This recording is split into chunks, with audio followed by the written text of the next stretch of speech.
Hi, everybody. In today's video, we're going to talk about this article. It roughly says that 1,000 jobs are being cut every day.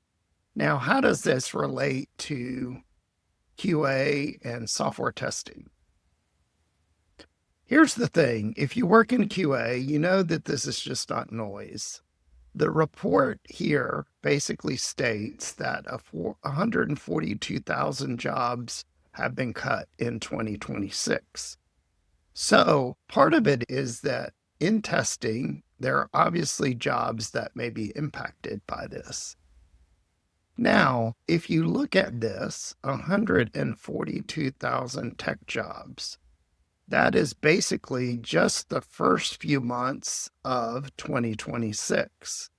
And that is an increase of roughly 33% as it relates to the same stretch if you look at last year.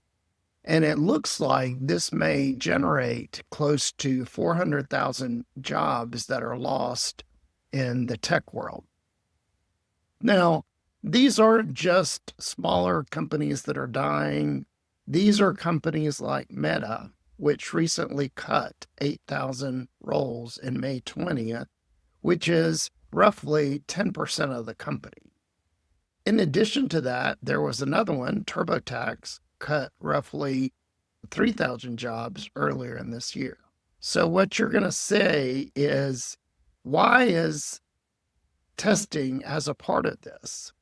And I know that as a tester, if I look at these jobs, certainly some of these are going to be testers. Now, it also does include development, so that would be a part of it. So how does this relate to testers and maybe what can we do moving forward? So perhaps some of these jobs could be lower level jobs, people doing functional entry-level work as it relates to testing. But I do think that it also would include people that are more senior and not just juniors, right? There's probably a certain percentage that has to be factored into this. I did also hear that ServiceNow basically eliminated an entire function back in April, like totally gone.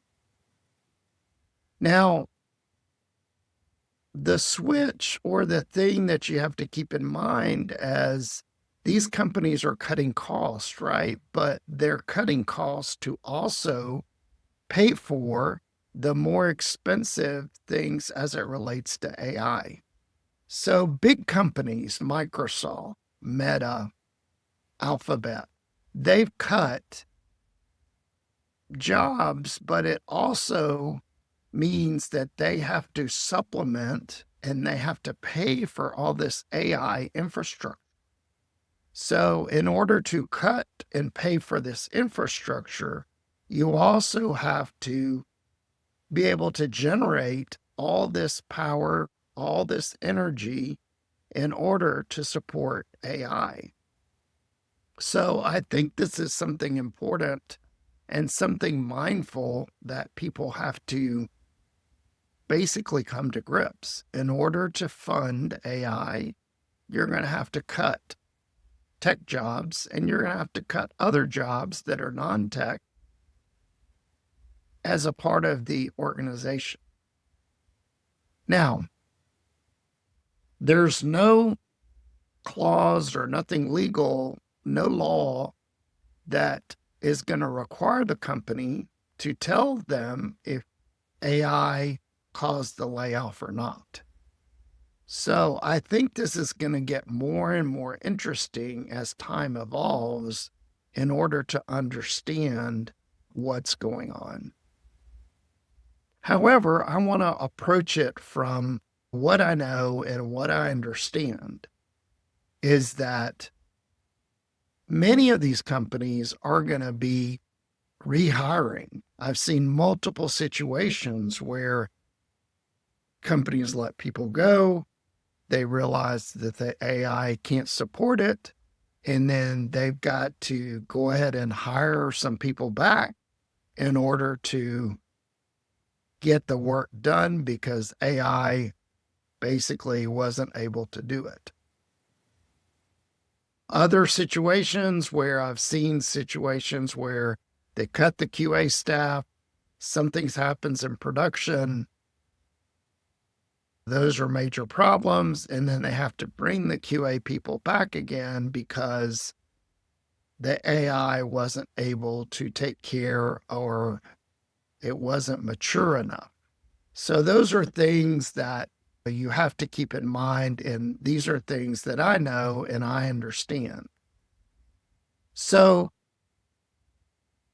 you also, with AI, you have to learn, and we all know that AI hallucinates, it causes issues, it causes problems, right?